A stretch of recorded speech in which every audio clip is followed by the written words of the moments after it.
Housing and minorities welfare के वज़ीर ज़मीर अहमद ख़ान ने बेंगलुरु के 3 इलाक़ों में 777 ख़ानदानों को मकान के मालिकाना कागज़ात और मंजूरी के खतूत तक़सीम किए। ये ख़ानदान जिनमें हक्की पिक्की, खाना बदोश बरादरियाँ, जिनसी कारकुन और कुष्ठ रोग से शिफा याफ्ता अफराद शामिल हैं और ये कई दहाइयों से बग़ैर क़ानूनी दस्तावेज़ात के रह रहे थे। ये पहला मौका है कि हक्की पिक्की, खाना बदोश बरादरियों, कुष्ठ रोग से शिफा याफ्ता लोग और दीगर को इस तरह की मदद की गई। येलाचगुप्पे यशवंतपुर में 228 हक्की पिक्की और 259 झुग्गी बस्ती के ख़ानदानों को मालिकाना कागज़ात दिए गए और 200 सेक्स वर्कर्स और खाना बदोश ख़ानदानों को हाउसिंग मंजूरी के खतूत दिए गए। गिड्डनहल्ली यलहंका में 40 ख़ानदानों और माटापुरा राजेश्वरी नगर में कुष्ठ से शिफा याफ्ता 50 ख़ानदानों को मंजूरी के खतूत मिले। तक़रीब के दौरान ज़मीर अहमद ख़ान और दीगर ने शरनैया के खाना बदोश ख़ानदान के साथ उनके शेड में खाना भी खाया और जल्द मुस्तक़िल मकान देने का वादा किया गया।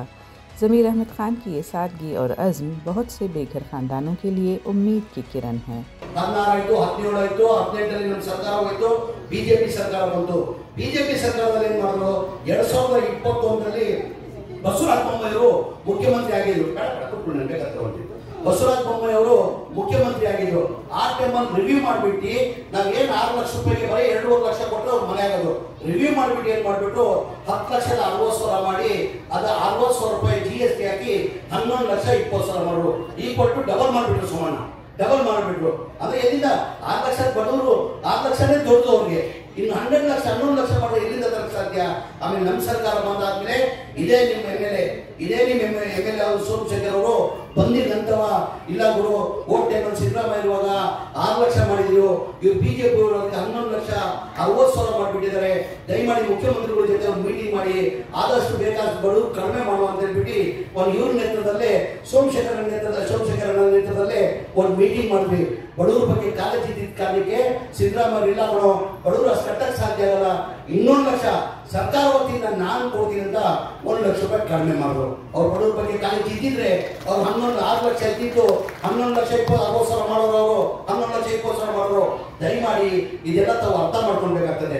ಈಗ ಬರ್ತಾಗ ಅದನ್ನು ನೋಡಿ ಸೋಮಶೇಖರನ್ ಅವರು ನನ್ನ ಸಿಗಿ 5ನೇ ಬಾರಿನಾ ನೀವು 5ನೇ ಬಾರಿ ನಾನು 5ನೇ ಬಾರಿ ನೀವು 4ನೇ ಬಾರಿ ನೀವಿರೋವರೆಗೂ ನೀವೇ ಮೇಲೆ ಯಾರು ಅದಕ್ಕೆ ಏನ್ ಟಿಪ್ಪತ್ತಾದ್ರೂ ಏನ್ ಮಾಡಕ್ ಸಾಧ್ಯ ಆಗಲ್ಲ. ಕಾರಣ ಅಂತಂದ್ರೆ ಪ್ರಸಾದ ಚೇರ್ಮನ್ ನಾವು ಬರ್ತಾ ಇದ್ವಿ.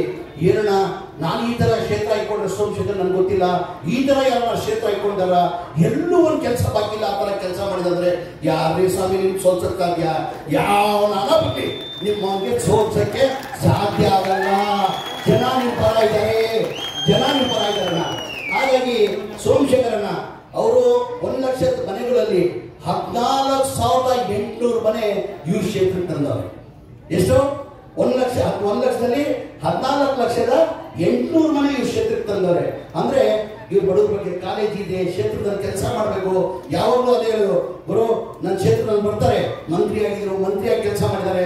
ನನ್ನ ಅನಿಸಿಕೆ ನಾನು ಮಂತ್ರಿ ಆದ್ಮೇಲೆ 2 ವರ್ಷದಲ್ಲಿ ಕನಿಷ್ಠ 200 ಸತಿ ಆದ್ರೂ ನಂತ ಬಂದವ್ರೆ. ಅಣ್ಣ ನಿಮ್ಮಲ್ಲಿ ಫೋನ್ ಮಾಡೋಣ ಸಾಕು, ನಾನು ಏನಿರೋ ಕೆಲಸ ಮಾಡ್ಕೊಡ್ತೀನಿ, ತಾವು ಮಂತ್ರಿ ಆಗಿರೋರು ಅವಾಗ ಹಿಂಗ್ ಬಂದ್ರೆ ನಾನು ಚೆನ್ನಾಗಿ ಕಾಣೋಣ ಅಂದ್ರೆ ಇಲ್ಲ ಗುರು ನನ್ನ ಜನರ ಋಣ ಇದೆ, ಆ ಜನ ಋಣ ನಾನು ಕೊಡೆ ರಕ್ತ ಕೊಟ್ಟರು ಸಾಲದು, ಅವ್ರು ಏನ್ ಮಾಡೋಣ ನನ್ನ ಕ್ಷೇತ್ರ ಕೆಲಸಕ್ಕೋಸ್ಕರ ನಾನು ಏನ್ ಬೇಕಾದ್ ಮಾಡಕ್ ಸಿದ್ಧ ಅಂತ ಸೋಮಶೇಖರಣ್ಣ ನನ್ನ ಇಲಾಖೆ ಇಲ್ಲ ಎಲ್ಲಾ ಇಲಾಖೆಯಲ್ಲಿ ಇಟ್ಟು ಅಡ್ಡಾಡಿದ ಕಾರಣಕ್ಕೆ ಇವತ್ತು ಪ್ರಸಾದ್ ಅಬ್ಬಾಯಿ ಅವ್ರು ಹೇಳಿದ್ದು ಸತ್ಯ. ಅದು ಎಲ್ಲೂ ಒಂಚೂರು ಕೆಲಸ ಮಾಡ್ತಲ್ಲ. ಈಗ ನನ್ನ ಕ್ಷೇತ್ರದಲ್ಲಿ ಹೋದ್ರೆ 2,30,000 ಅಲ್ಲಿ ನಿಮಗೆ ಕಂಪ್ಲೇಂಟ್ಗಳು ಬರ್ತದೆ.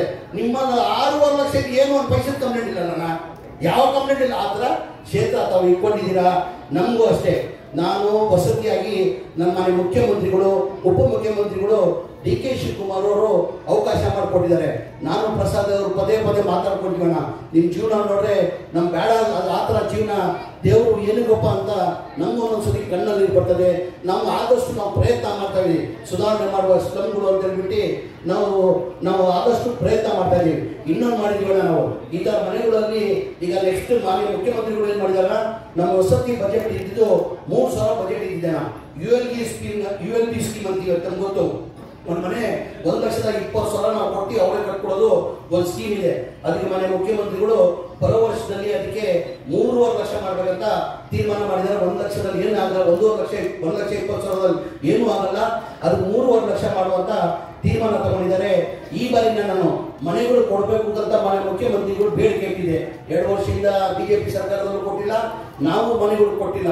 ಮನೆ ಮುಖ್ಯಮಂತ್ರಿಗಳಿಗೆ ಬೇಡಿಕೆ ಇಟ್ಟಿದೆ ನಾನು, ಈ ವರ್ಷ ದಯಮಾಡಿ ನಮ್ಮ ಮನೆಗಳು 4 ವರ್ಷದಿಂದ ಬಡವರು ಯಾವ ಮನೆ ನಾವು ಕೊಡೋಕೆ ಸಾಧ್ಯ ಆಗಿಲ್ಲ, ಈ ವರ್ಷ ಮನೆ ಬೇಕಂತ ಮನೆ ಮುಖ್ಯಮಂತ್ರಿಗಳು ಬೇಡಿಕೆ ಇಟ್ಟಿದ್ರು. ಮನೆ ಮುಖ್ಯಮಂತ್ರಿಗಳು FD ಫೈನಾನ್ಸ್ ಜೊತೆ ಮೀಟಿಂಗ್ ಮಾಡಿ ನಮ್ಮ ವಸತಿ ಬಜೆಟ್ ಇರೋದು 3,180 ಕೋಟಿ ಬಜೆಟ್ ಇರೋದು. ನನಗೆ ಈ ಬಾರಿ ನನಗೆ 12,500 ಕೋಟಿ ಬಜೆಟ್ ಕೊಟ್ಟಿದ್ದಾರಣ್ಣ.